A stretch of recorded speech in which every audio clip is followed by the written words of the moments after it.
second building collapses. He came back 20 minutes later, looking like a Three Stooges movie covered with plastic, I swear to God. But he got good shape, right? That's some good shit. Then we went back there. Whoa, whoa, whoa, whoa!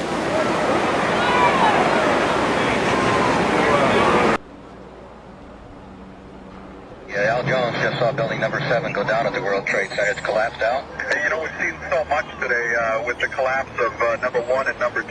Folks standing here on the corner of Leonard Street and West Broadway. We were just sitting here watching all the smoke pouring up from number 7. Number 7 is the kind of reddish-brown building that's towards the north end of the complex. And although we really couldn't see much damage on it, there was smoke pouring out of it here for hours. And folks just kind of standing around, milling about it. And then I was watching. I just could tell from the reaction of the crowd what had happened because I'd heard it already before. The gas, the screams, people immediately turning and starting to run, even though we're probably a dozen blocks from the center itself. People starting to run away from the scene, and I turned in time to see what looked like a skyscraper implosion. Looked like it had been done by a demolition crew. The whole thing just collapsing down on itself, and another big, huge plume of gray and white smoke shooting up into the air, and then more of the smoke billowing up the street here. So that's number 1, number 2, and now number 7 that have come down from this explosion, and folks just simply can't believe it. Well, Al, I didn't realize because the other towers are so big, but number 7 is 47 stories. That was a huge building in its own right. Right. It was the one that kind of was dwarfed by the other two. It was kind of a reddish brown, and it more or less ran east and west. It was a long, thin building, but it had been damaged, and it's been on fire for hours, and the smoke just seemed to intensify.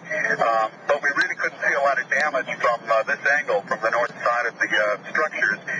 That's why everybody was so surprised when all of a sudden it just fell.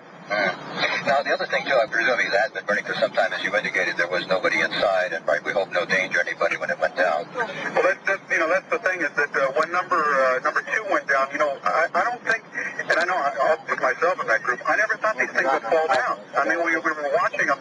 You could see them burning. A lot of it was damaged. There was fire coming out of the top, but I just never for the life of me thought that these huge buildings that have been here so long would actually just fall. And that's what happened. They just crumbled. Well, as reporters, you kind of run to the scene, and that's what happened with some of the firefighters and police, too. They ran to the scene, and, of course, with devastating results. And that's what the thing is with all the triage that's set up around that area and all the people that were being treated and all the emergency personnel that are close to it, you only hope that they were far enough back so that when this came down that they were all out of harm's way. Because, as you suggested, we never thought they would go down. No, the gasp from the crowd here was all you needed to know that this just shocked everybody again. That is 1010 West reporter Al Jones with us news and giving us that description of World Trade Center building number 7 going down, a 47-story building. That, too, is gone.